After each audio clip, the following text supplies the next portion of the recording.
May it please you, Chief Justice, Deputy Chief Justice, judges of the Supreme Court. My name is Prof Kindiki for the first respondent. On 15th August 2022, a mob of people, including people holding senior positions as state officers, invaded the dais at the National Tallying Center of the presidential election at the Bomas of Kenya. In what I regard as a very, very orchestrated and clear attempt to interfere with the powers of the IBC to declare the presidential results following the verification and tallying of those results.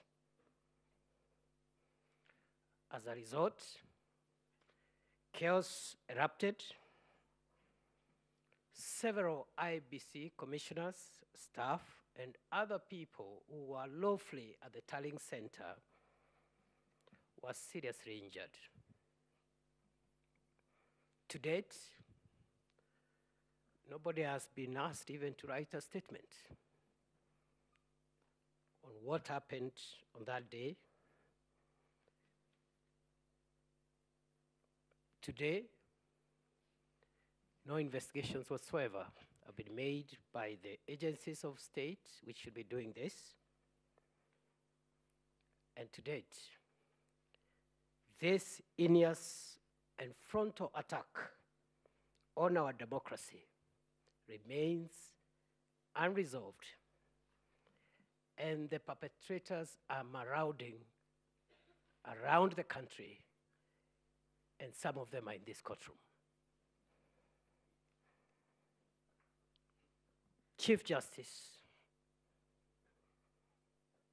judges of the Supreme Court, the events on that fateful day mirror what, in our respectful view, took place on January 6, 2021, when a rowdy gang of violent protesters laid siege on Capitol building in Washington, D.C., in the United States of America, following the spectacular defeat of Donald Trump as president of that country in the 2020 election.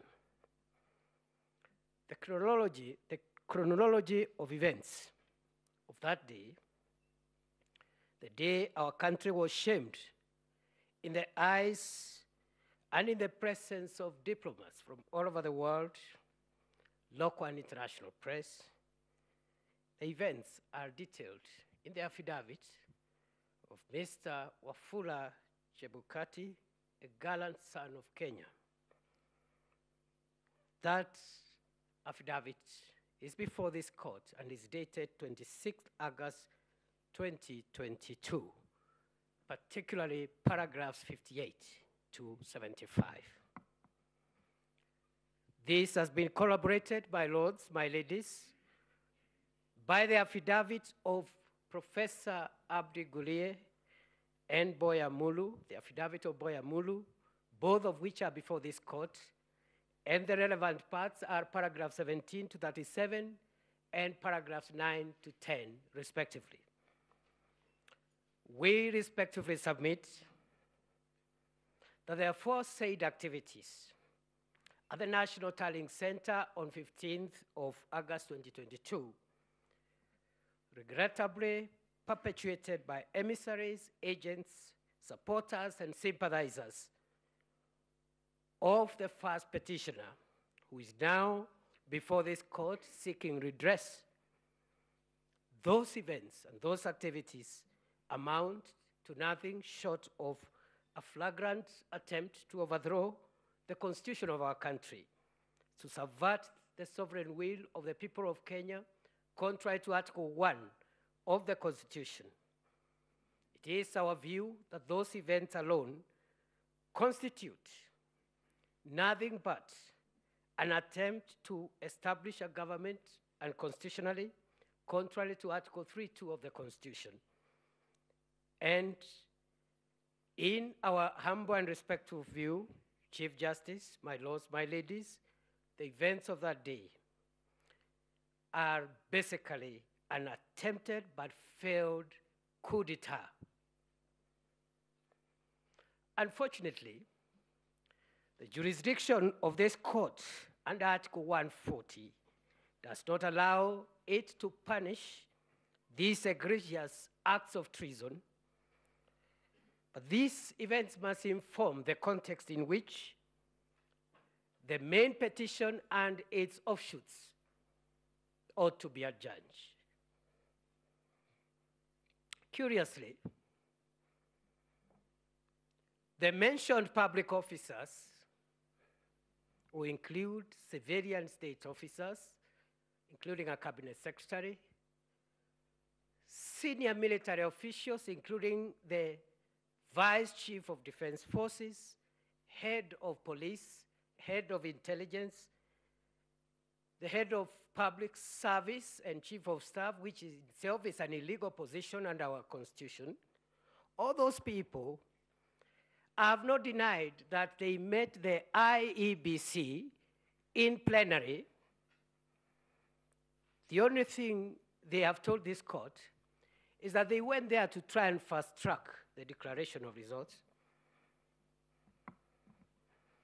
and not to do what Mr. Chebukati has told this court on oath, which is they went to go and try to have the first petitioner declared as president of the Republic, or otherwise force a runoff between him and my client.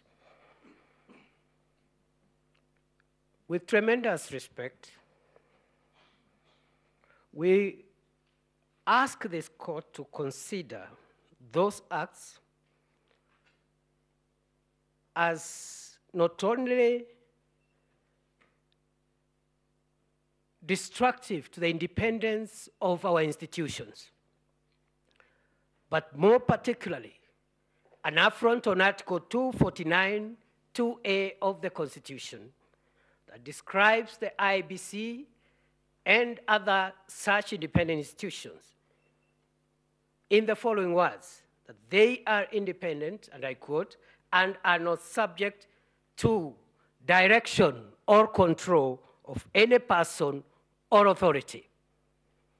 That includes, in our humble view, positive and negative interference, even if, for argument's sake, which is denied, those heads of very sensitive institutions walked into a plenary of the IBC to fast-track the declaration of results. Even that in itself is illegal and unconstitutional. What are the principles upon which the context we have laid should be adjudicated? Chief Justice, members of the Supreme Court, it is the submission of the first respondent that there are at least three immutable principles that run across most Commonwealth jurisdictions upon which this petition and its offshoots should be adjudged.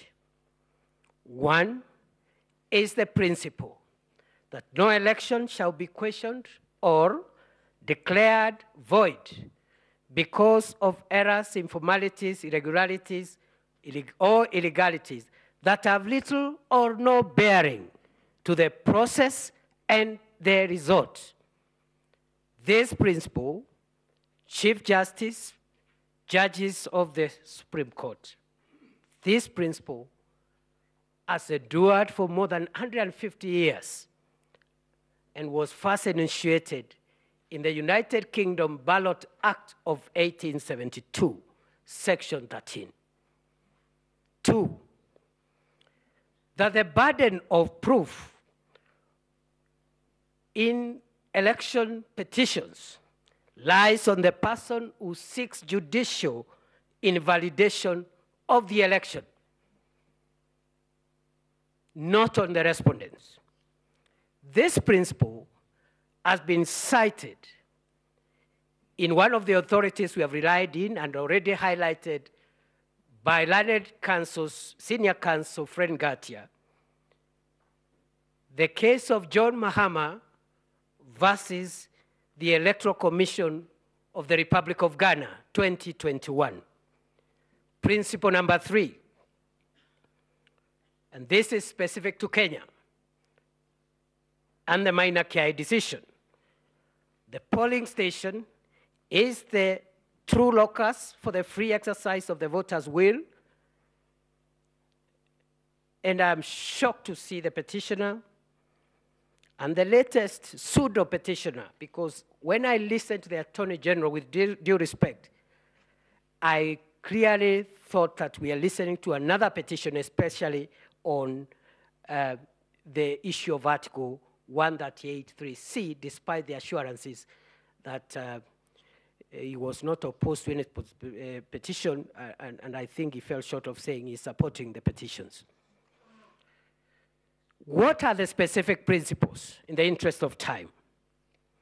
The first one, those are the 3 are the general principles. What are the specific principles? 1, and what I intend to demonstrate with these specific principles and the general principles is that the answer to the question on the issue number 5 is in the affirmative. That yes, the IBC carried out verification, tallying, declaration of results in compliance with 138.3c and 138.10. These are the reasons. Number 1, the verification and tallying happened and was done by the chairperson, commissioners of IBC, and the staff at the National Tallying Center in the presence of the candidates of the agents of the presidential candidates. And this is in the affidavit of William Ruto, paragraphs in support or in opposition of the petition, paragraphs 18 to 20, and the affidavits of Veronica Nduati, paragraphs 7 to 14. Number 2, the IBC complied because an interpretation to the effect that Article 138.3c refers to the 7 commissioners, or a majority of them, is inaccurate and pedantic for this reason, that the Constitution and the Elections Act attributes to the Commission certain acts that are eventually done not by commissioners, but by both the permanent and temporary staff of the IBC at the polling station, at the constituency returning the constituency tallying center and county tallying center, and I dare say even at the national tallying center. And that explains why, for example, the Constitution in Article 86.5 and 86B and 86C talks about the commission, but the work eventually is done by returning officers and in the first instance by the presiding officers. C, B, and C of Article 86 of the Constitution, which is not speaking about the National Assembly election or any other election, but the presidential election.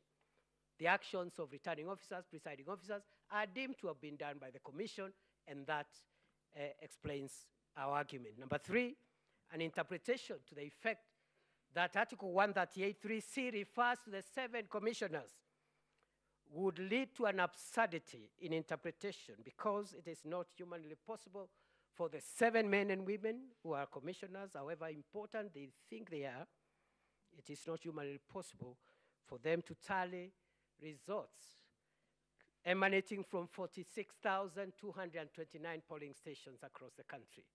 at the moment. Number 4, verification, tallying, and declaration was done because the right to franchise, Chief Justice, judges of the Supreme Court, this right in Article 38 of the Constitution cannot be subjected to the will, to the veto, or even to the ego of 7 men and 7 women. Even if, as they claim, they think they hold the constitutional veto to try and moderate or alter or balance the will of the people as expressed at the polling station and as received in original 39As. Number 5, verification, tallying, and declaration was done, even, I dare say, Chief Justice, judges of the Supreme Court, even for the 27 constituency results that were not verbalized. They were not announced verbally, but they were declared because they were posted in the website after chaos broke out at the National Tallying Center. I want to invite the court to consider in interpreting whether what has been pleaded before this court in terms of what the commission did after that risk on life and limb happened. I want to plead and persuade this court to invoke, by way of analogy, 3 doctrines of law.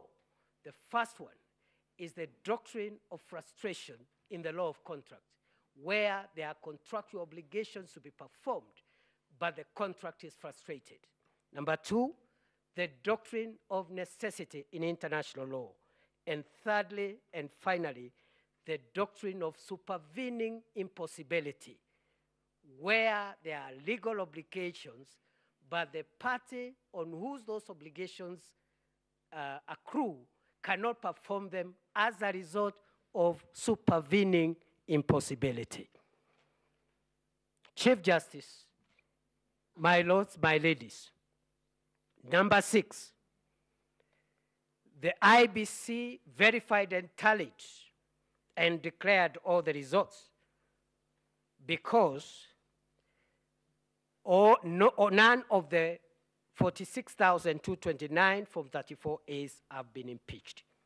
Number 7, the IBC verified, tallied, and declared all the results because the tallying that happens at the National Tallying Center is basically clerical. And I think the commissioner should know none of them, including the chairman, has any role whatsoever that is significant other than just recording the clerical and arithmetical issues.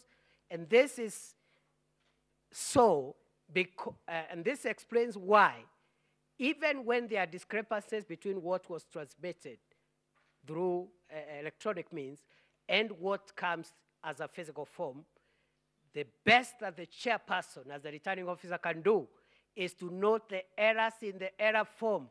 And only this court can actually interrogate and decide on the fate of those discrepancies. Number 8, verification, tallying, and declaration was done pursuant to 138.3C and 138.10 because an interpretation in the opposite direction would lead to a constitutional crisis where commissioners would think they have a role to veto and moderate the expression of the will of the people of Kenya in the vote, can decide to form factions and have their own candidates, declare their own results, which they have verified in quote and tallied in quotes. Finally, Section 10, 11, and 11A of the Elections Act envisage the commission to include the secretariats and staff, and therefore verification was done according to the affidavit of William Ruto, the affidavit of Veronica Duarte. The tallying was done in the presence of agents at the National Tallying Center. With tremendous respect, I would like to conclude by submitting that this court should find that a petitioner whose agents and supporters are engaged in a kind of behavior that is now of public notoriety, and I invite the court, over and above what is pleaded, to take judicial notice of of the events of that day. A petitioner whose supporters, sympathizers, and agents engaged in those kind of things should not be anywhere near the hallowed ground of a Supreme Court of the Republic of Kenya, trying to seek relief, among them a relief under Section 80A, that they be declared winners of an election that they didn't win. We submit that the mob that swelled our image, the image of our nation, including the conductors of the orchestra, are now before this court shouting loudest that we must release Barabbas. This court should stop Barabbas and his mob from benefiting from their own malfeasance. We pray that all the petitions, including the submissions by the Attorney General, particularly on this issue of Article 138, those petitions be struck out with costs. I respectfully and humbly submit. And now, with the permission of the Chief Justice and the court, I yield the microphone to Senior Counsel Kirago Kimani to address the court and submit on issue number 7 and number 8. I thank you.